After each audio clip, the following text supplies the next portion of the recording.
तो guys welcome back to another episode of असली अखाड़ा। और स्मैकडाउन के बाद एक बहुत ही बड़ा मेजर मैच बुक हो चुका है डब्ल्यूडब्ल्यूई के अगले पीएलई बैड ब्लड के लिए, जहां रोमन रेंस टीम करने वाले हैं अनडिस्प्यूटेड चैंपियन कोडी रोड्स के साथ, और ये जाएंगे against solo Sikoa and Jacob फाटू। और आज के इस एपिसोड में मैं और रोहित बात करने वाले ना ही सिर्फ इस मैच के बारे में, बल्कि कौन जीत सकता है, क्या मोमेंट्स हो सकती हैं, आगे की स्टोरी लाइन्स कहाँ पे लीड करेंगी, और क्या ये कोडी रोड्स, रोमन रेंस और बाकी दोनों के लिए भी अच्छा डिसीजन है या बुरा डिसीजन है इस मैच को बैड ब्लड में करने का। तो आई डोंट थिंक कि ज़्यादा यहाँ पे टाइम वेस्ट इंट्रो में लगाने की ज़रूरत है। नीचे पोल भी डाल देंगे अर्ली प्रिडिक्शंस के लिए कि कौन सी टीम को लोग जीतते हुए देखना चाहते हैं, बिकॉज रोहित इतना ईजी भी नहीं है यहाँ पे कि कौन इस मैच को जीतेगा। तो पहले स्टार्ट सीधा इसी चीज़ से करेंगे कि थॉट्स क्या हैं इस मैच पे, ऑफिशियल हो चुका है अभी। सबसे पहले तो आई थिंक अभी ग्राफिक नहीं आया है, लेकिन डब्ल्यूडब्ल्यू ने उस ट्वीट से बता दिया है कि हाँ भाई ये मैच होगा, तो वो बस ग्राफिक आने की देर है। बाकी तो ये मैच जो है ऑफिशियल ही है। डब्ल्यूडब्ल्यू ने खुद अपनी स्टेटमेंट में भी इसको लिख दिया है। और देखो भाई, रोमन रेंस और कोडी रोड्स एक साथ एक मैच में हैं। डब्ल्यूडब्ल्यू में पास में हमने बहुत बार ऐसे देखा है कि जो दो बहुत बड़े राइवल होते हैं, जब वो साथ में आते हैं तो वो हमेशा एक बहुत इंटरेस्टिंग सिचुएशन क्रिएट होती है। और इस बात के ऊपर वेट देना और भी ज़रूरी है कि ये वो दो बंदे हैं जिन्होंने पिछले डब्ल्यूडब्ल्यूई के दो सबसे बड़े इवेंट लगातार मेन इवेंट किए हैं। Roman Reigns and Cody Rhodes का मैच रेसलमेनिया 39 में भी हुआ था, और रोमन रेंस और कोडी रोड्स का मैच रेसलमेनिया 40 में भी हुआ था। तो इस हिसाब से बहुत ही बड़ा मैच है। लेकिन अभी ऑब्वियसली हम रिजल्ट के ऊपर या इस मैच के आउटकम के ऊपर नहीं आ रहे, लेकिन आयुष ऐसा नहीं फील हो रहा इसको देख के कि Roman Reigns and Cody Rhodes की तो बनाई हुई टीम है, जबकि ज़्यादा इंपॉर्टेंस डब्ल्यूडब्ल्यूई इस पॉइंट पे जेकब फाटू एंड सोलो सिकोवा को देगी। तो बहुत सारे लोग अगर यहाँ पर ये जूम करके चल रहे हैं कि Roman Reigns and Cody Rhodes, मतलब एक तो मैंने किसी का कमेंट भी देखा था, वो कह रहे थे कि भैया जनरेशनल पॉप या फैमिलीज फीड होने वाली हैं जब रोमन रेंस सुपरमैन पंच मारेंगे और उसके बाद सीधा क्रॉस रोड्स लगेगा। आई थिंक सीक्वेंस हो सकता है, लेकिन आई डोंट नो कितना हमको Roman Reigns and Cody Rhodes की टीम पर ट्रस्ट करना चाहिए, क्योंकि दोनों के बीच में ट्रस्ट इश्यूज भी बहुत सारे होंगे। डब्ल्यूडब्ल्यू में हमने कुछ ऐसे सुपरस्टार्स के कॉम्बोज देखे हैं। करंटली अगर बात करी जाए तो ड्रू मैकिंटायर और सीएम पंक उसका अच्छा एग्जांपल है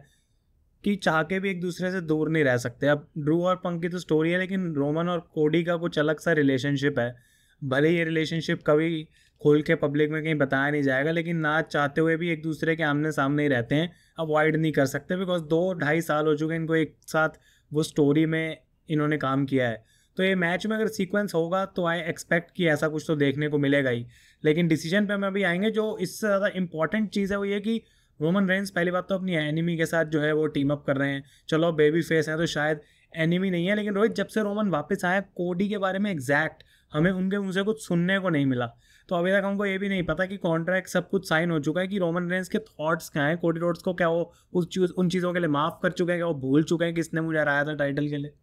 जितना वैसे हमने अब तक स्मैकडाउन में देखा है, अच्छी बात अभी वैसे स्टुपिडिटी के ऊपर भी आएंगे जो कोडी रोड्स और रोमन रेंस दोनों की तरफ से हमको दिखी हैं। और जैसे अभी तक हमने स्मैकडाउन में जो भी रोमन रेंस को देखा है, उन्होंने और कोडी रोड्स को भी ये चीज़ देख के साफ लगी है कि भले ही दोनों बंदे बेबी फेस हैं, और अच्छी बात है कि ट्रिपल एच का टाइम है कि दोनों सुपरस्टार्स को फिर भी एक दूसरे से कहीं ना कहीं प्रॉब्लम है, क्योंकि बैक स्टेज ही सही किसी एक अपने निकोल्डिस के साथ उन बातों में उन्होंने बोल दिया भाई मुझे रोमन रेंस की ब्लड लाइन से कोई लेना देना नहीं है। फिर रोमन रेंस ने भी बोला मुझे कोडी रोड्स की ज़रूरत नहीं है। इनके बीच में हमने समर स्लैम में भी एक स्टेयर डाउन देखा था। इनके बीच में हमने आज भी स्मैकडाउन में जिस तरीके से चीज़ देखी, ये चीज़ तो क्लियर है कि दोनों सेम पेज पर नहीं है, लेकिन सिचुएशन को इस हिसाब से क्रिएट किया गया है। और ये जो स्टुपिडिटी वाली हम चीज़ बोल रहे हैं, मतलब दो तरीके से देखा जा सकता है यार इसको। एक तो जैसे मैं मोस्टली डब्ल्यूडब्ल्यू को बहुत लाइट हार्टेड तरीके से देखता हूँ। अगर ट्विटर पे जाने की बात हो रही है तो फिर डेफिनेटली अपने आप में वो एक अलग चीज़ है, लेकिन वैसे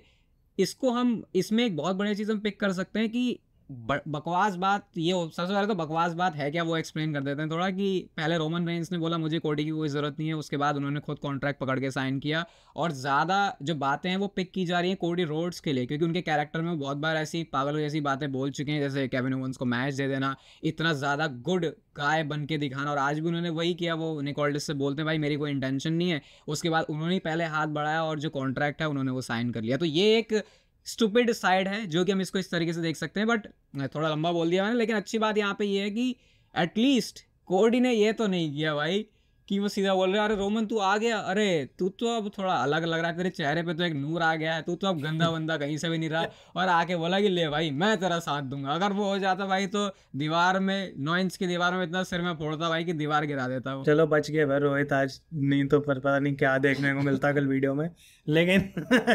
लेकिन आई थिंक कि ये सिचुएशन एक ऐसी स्मैकडाउन पे क्रिएट करी गई है कि जबकि दोनों लोग ज़्यादा उस चीज़ की तरफ जाना चाहते थे कि हम एक रीमैच करें। मतलब रोमन रेंस का भी जो लुक था सीधा टाइटल पे देखना, स्टील केज में खड़े होकर कोडी रोड्स जिस तरीके से मेन इवेंट में बाहर आए रोमन रेंस को बोलने के लिए कि ये तेरी WWE और तेरी रिंग और तेरा शो था, अब है नहीं। तो कहीं ना कहीं दोनों तरफ से ये इंटेंशन थी कि एक मैच हो जाए, आजा भाई 1-on-1। Cody Rhodes I think ready थे रोमन रेंस को रीमैच देने के लिए आज स्मैकडाउन में, लेकिन प्रॉब्लम कुछ ऐसी है सोलो सिकोआ जो है, दोनों के इतने टाइम से राइवल्स चल रहे हैं कि वो पहले सॉल्व करनी ज़रूरी है। तो कहीं ना कहीं इन्होंने सोचा होगा कि भाई जब तक ब्लड लाइन को साइड नहीं हटाएंगे तब तक हमारा वो रीमैच वैसे भी पॉसिबल नहीं हो सकता, क्योंकि ये बीच में आते रहेंगे। लेकिन जो स्टुपिडिटी थी वो ज़्यादा कोडी को इस पॉइंट पे इसलिए हर्ट कर रही है because Cody Rhodes undisputed champion है और उनकी तरफ से हम कुछ अलग देखना चाहते हैं। हम देखना चाहते हैं कि टाइटल को आगे बढ़ाया जाए, स्ट्रॉन्ग बनाया जाए, कुछ नया फ्रेश लाया जाए। लेकिन रोहित इनडायरेक्टली ही सही, ना चाहते हुए सही, मैं क्वेश्चन पूछना चाहता हूँ कि WWE इतनी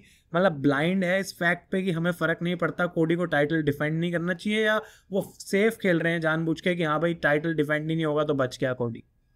ये मुझे कोडी रोड्स की सिचुएशन सही बताऊं, मैंने बहुत दिमाग लगा लिया, नहीं समझ में आ रही कि ट्रिपल एच, पॉल हेमन, ये जो बैक स्टेज सारे लोग काम करते हैं, ये कोडी रोड्स के बारे में क्या बिल्कुल ध्यान नहीं दे रहे। सबसे पहले तो मेरे को बुरा लग रहा है कोडी रोड्स से ज़्यादा कोडी रोड्स के फैंस के लिए भी, क्योंकि कोडी रोड्स को जब स्टोरी दी जाएगी, उनको अच्छे से रखा जाएगा तो चीज़ें बढ़िया होंगी। लेकिन हमेशा उनके साथ जो चीज़ें वो टेम्पररी हो रही हैं, कुछ लॉन्ग टर्म में हमने कुछ देखा नहीं है। कोडी रोड्स को स्पेशल, अगर बहुत सारे लोगों को ये समझ में नहीं आ रहा कि कोडी रोड्स के अगेंस्ट में ही क्यों बातें हो रही हैं, जबकि बाकी तो और भी काफ़ी सारे लोग हैं जिनके बारे में बातें होनी चाहिए, तो उसका सबसे बड़ा रीज़न है कि वो उस चैंपियनशिप को कैरी कर रहे हैं जो कि रोमन रेंस के 1316 दिनों की रेन को तोड़ के आई है। तो वो स्पॉट पर है जहाँ पर लोगों की एक्सपेक्टेशन उनसे काफ़ी ज़्यादा है। लेकिन स्टोरी लाइन की वजह से अगेन कोडी रोड्स का यहाँ पे मुझे नहीं लगता भाई कोई फॉल्ट है, क्योंकि स्टोरी लाइन ही उनको उस तरीके से दी गई है, तो इस वजह से उनको थोड़ी ज़्यादा नफरत भी मिल रही है। बट फिर भी थोड़ा आज एटलीस्ट स्मैकडाउन में देख, मेरे ख्याल से मुझे ऐसा भी लग रहा है कि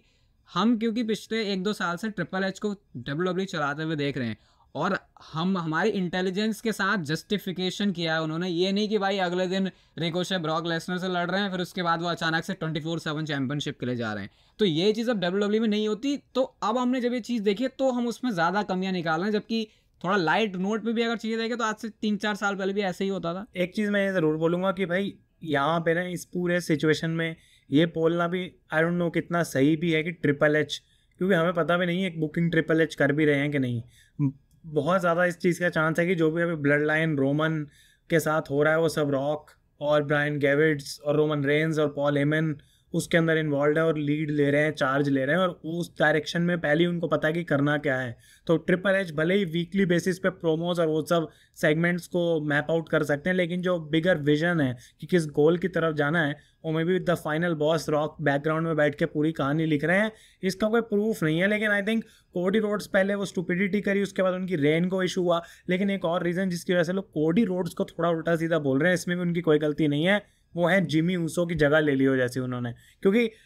ये कब से चल रहा है, कितने महीने से चल रहा है कि जिमी हर स्मैकडाउन में कुछ लोग तो सुबह 5:30 बजे उठ के जिमी ऊसो का म्यूजिक अपने दिमाग में रखते हैं कि आज तो बजेगा, और आज भी लोग उतना ही दुखी हैं इस चीज़ से। देखो यार, अगर आप स्पॉटिफाई पे सुन रहे हो हमें, तो इसका मतलब कि आपको थोड़ा घुस के WWE के बारे में जानने में मज़ा आता है। तो एक बार मैं बोलूँगा ट्विटर पे भी आ जाना अगर अपनी थोड़ी मेंटल पीस के साथ खिलवाड़ करना हो, क्योंकि स्मैकडाउन से पहले भी बहुत सारी वीडियोस चल रही थी कोडी और सोलो की कि भाई ये 10 सेकंड का मैच होगा, जिमी ऊसो के म्यूजिक डल रहे हैं कि भाई रेडी हो जाओ इस वाले म्यूजिक को सुनने के लिए। और बहुत सारे लोगों ने इस चीज़ के लिए क्रिटिसाइज भी किया है, जो कि आई थिंक वैलिड भी है। बट मुझे फिर ये लगता है कि जिमी ऊसो का स्पॉट ऑब्वियसली इसलिए नहीं बना कि कोडी रोड्स के लिए WWE फिर से बैश एंड बर्लिन वाला चीज़ नहीं कर सकती थी कि अचानक से 2-3 हफ्ते में कोई अपोनेंट ढूंढ लिया, क्योंकि WWE समझ चुकी है भाई कि अब फैंस को भी पता है कि हम क्या कर रहे हैं। लॉन्ग टर्म में कोई इस चीज़ का विजन तो था नहीं केविन ओवेंस के लिए, वो सिर्फ एक शो को भरने के लिए था। किसी ने बिल्कुल सही बात बोली थी कि बैश एंड बर्लिन का कोडी रोड्स और केविन ओवेंस का मैच एक सुपीरियर लाइव इवेंट है, उससे ज़्यादा वो कुछ है नहीं। और आई थिंक उस बात में कुछ गलत भी नहीं, क्योंकि बस उसको 1-2 हफ्ते की बिल्ड मिल गई, इतना ही अलग था, बाकी तो वो एक लाइव इवेंट मैच की तरह ही था। लेकिन क्योंकि अटलांटा जॉर्जिया से हैं कोडी रोड्स, उनके होम टाउन की बात है, तो शायद इस वजह से उसको डाला गया। और जैसा आयुष ने पॉइंट बोला कि क्या पता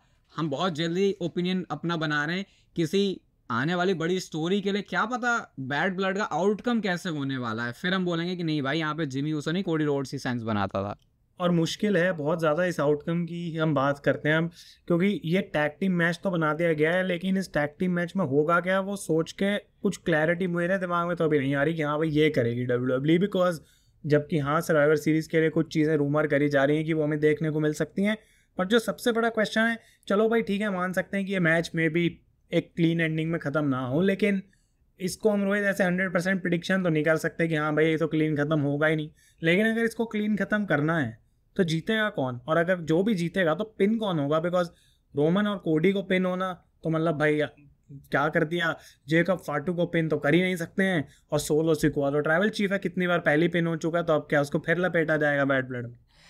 आई थिंक अगर कोई सबसे सेफ बंदा पिक करने के लिए होगा तो सोचो क्या माया है इस दुनिया की कि हम ट्राइबल चीफ सोलो सिकोवा को ही बोलेंगे कि वो बंदा पिन होगा। बट ऑब्वियसली WWE यहाँ पे बहुत सेफ भी खेल सकती है, क्या पता ये मैच बस बैड ब्लड में किसी और चीज़ पर मूव करने के लिए है। इस मैच को बनाने का मतलब फिर, क्योंकि रोमन रेंस क्यों उतरेंगे जेकब फाटो एंड सोलो सिकोवा के सामने कोडी रोड्स के साथ मिलके, उनको जीत के भी क्या प्रूव हो जाएगा, क्योंकि कोडी रोड्स उनकी ब्लड लाइन तो है नहीं। तो अगर एक बार को वो जिमी या फिर जे उसो होते तब तो हम मानते। तो यहाँ से अगर रोमन रेंस वाली टीम जीत भी जाती है, रोमन रेंस सोलो सिकोवा को जो कुछ भी कर देते हैं इस मैच में, तो उससे प्रूफ कुछ नहीं होने वाला। तो उस हिसाब से देखें तो भाई सिंपल, रोमन पिन होने से रहे, कोडी रोड्स पिन होंगे नहीं, जेकब फाटो को बचा के रख रहे हैं, सोलो सिकोवा को ही पिन कर दिया तो भाई कौन सी तुम्हारी good versus bad blood line की स्टोरी चलेगी। कहीं स्टोरी लाइन तो नहीं चल रही कि जब तक ये प्रूव नहीं हो रहा था बार बार गलतियां कर करके कि सोलो सिकोवा भी राइट पिक नहीं था ट्राइबल चीफ के लिए, फिर रॉक वापस आके सोलो को ये बात बोलेंगे कि भाई मैंने तुझ पर पूरा भरोसा दिखाया था पर तू इस लायक नहीं है, तू इतनी बार पिन हो चुका है,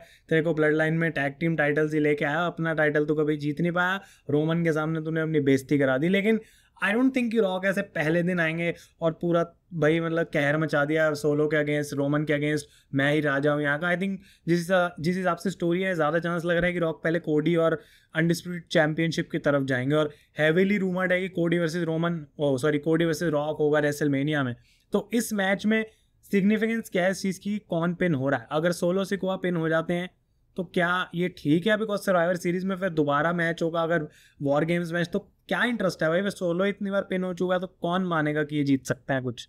अब करने को तो WWE सोलो सिकोवा को पिन करवा सकती है, उसके बाद ही वॉर गेम्स में मैच करवा सकती है। लोग 1-2 हफ्ते तक बोलेंगे, उसके बाद सारे लोग मैच के लिए उसको उसी तरीके से देखने लग जाएंगे, क्योंकि इस पॉइंट पे पता नहीं सोलो सिकोवा का कैरेक्टर कैसा भाई, वो जीतते हैं तब भी वैसे ही लगते हैं, हारते हैं तब भी वैसे ही लगते हैं, पता नहीं। लेकिन फिर भी मैं अप्रिशिएट ही करूंगा सोलो सिकोवा को कि भाई चलो उनकी वजह से कम ब्लड लाइन की स्टोरी तो चल रही है, रोमन रेंस किसी एक चीज़ को तो चेज कर रहे हैं। बाकी अगर जैसा ये पॉइंट काफ़ी सही था कि सोलो सिकोवा बार बार हार के आए, तो रॉक बोले भाई मैंने तो टेम्पररी ट्राइबल चीफ बनाने भेजा था, तेरे से तो काम नहीं हो रहा, अब मुझे आना पड़ेगा फुल टाइम काम करने के लिए। बट अगेन फिर सवाल वही आता है कि जब रॉक वापस आएंगे तो उन्होंने तो बोला था कि सबसे पहले वो कोडी रोड्स को देखेंगे, लेकिन फिर हमको ये भी पता है कि WWE किसी मौके पर अपना कोई भी पन्ना जो है पलट सकती है, और वो नई ही स्टोरी लिखने के लिए भी जानी जाती है। तो अगर उनको लगेगा कि भाई उस समय तो चलो ठीक है, लोगों को हाइप एक्साइटेड करने के लिए बोल दिया था कि कोडी रोड्स सबसे पहले रॉक के लिए आएंगे, लेकिन वो स्टोरी लाइन के हिसाब से सोलो सिकोवा को साइड करके फिर वो रोमन रेंस के अगेंस्ट जाएं। बट फिर रेसलमेनिया का मैच जो कि रूमर्ड है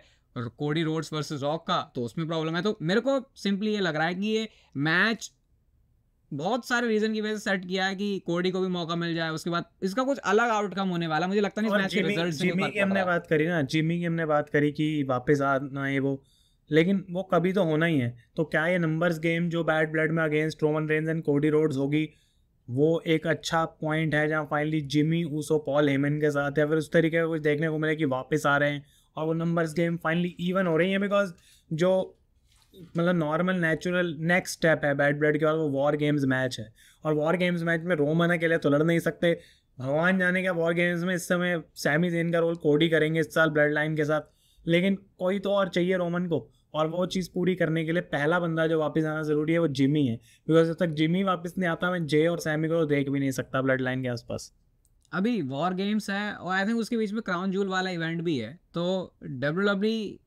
ये तो यही बात है यार, तुम अगले स्मैकडाउन में भी जिमी ऊसो को लेके आ सकते हो। अगली स्मैकडाउन में क्या रोमन रेंस के रिटर्न से पहले भी जिमी ऊसो के आने का सेंस बन रहा था, लेकिन अगर इस चीज़ को रोक के रख रहे हैं, अब तक पॉल हेमन भी स्टोरी लाइन में नहीं आए हैं, तो मेरे ख्याल से बहुत सारे पन्ने खुलने बाकी है। और मैं एटलीस्ट ऐसा एक्सपेक्ट कर रहा हूँ कि अब इन्होंने एक तरीके का ये इंटरेस्टिंग मैच बना दिया है, मतलब जो भी है इसको क्रिटिसिज्म कुछ भी मिल रहा है, ये तो मैं नहीं बोल सकता कि लोग बोलेंगे भाई मैं टीवी बंद कर दूंगा इस मैच के टाइम पे कि कोडी और रोमन क्यों आ गए साथ में, क्योंकि हम उस केमिस्ट्री को देखने में तो इंटरेस्टेड रहेंगे ही हमेशा। भले एक out of the box question पूछता हूँ मैं, हमारी ऑफ द स्क्रिप्ट हो जाएगा थोड़ा, लेकिन क्या रोमन रेंस के साथ टीम अप करने की वजह से और वो सेम एनवायरनमेंट में रोमन रेंस के साथ देखने से कोडी को कुछ फ़ायदा हो सकता है इस चीज़ का? कि हमने पहले भी इस चीज़ को मेंशन किया था कि मे भी रोमन के साथ साथ लगेगा कोडी, और वो चैंपियनशिप रन में थोड़ा अलग डिफरेंट फील देते हैं कोडी रोड्स, तो लोग थोड़ा डिफरेंट टेक लेंगे फिर कोडी के ऊपर। मेरे को लगता है कि रोमन रेंस से ये ब्लड लाइन वाली स्टोरीज, लेकिन फिर अल्टीमेटली भाई बात ही क्या है, एंड में तो ब्लड लाइन का बंदा रॉक ही आना है, तो इसको ऐसा भी नहीं बोल सकता है कि रॉक ये ब्लड लाइन से ही चिपक के कोडी रोड्स एलिमेंट होता है, क्योंकि एंड में जाके वो बड़ा प्रोग्राम ही अगर रॉक का है तो उन्होंने कैसे बोल दें कि वो उनसे अलग रहे।